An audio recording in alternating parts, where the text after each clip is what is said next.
ஒரு அழகான கிராமத்தில் கண்ணா என்ற ஒரு சின்ன பையன் வாழ்ந்தான். அவனுக்கு விளையாடுவது பிடிக்கும். ஆனால் படிப்பது அவ்வளவு பிடிக்காது.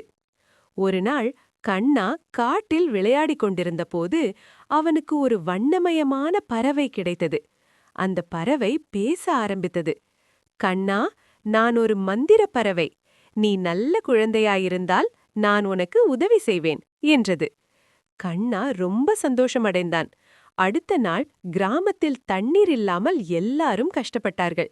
கண்ணா மந்திர பறவையை அழைத்தான். பறவை சொன்னது, மந்திரம் வேண்டும்னா முதலில் நீ நல்ல செயல் செய்யணும். கண்ணா உடனே அம்மாவுக்கு உதவினான், தாத்தாவுக்கு தண்ணீர் கொண்டு வந்தான், நண்பர்களுடன் பகிர்ந்து கொண்டான். அப்போது பறவை பறந்து போய் மழை பெய்யட்டும் என்று பாடியது. சிறிது நேரத்தில் மழை பெய்தது. கிராமமே மகிழ்ச்சியில் மூழ்கியது. கண்ணா அப்போதுதான் புரிந்து கொண்டான், மந்திரம் நல்ல மனசில்தான் இருக்கு என்று.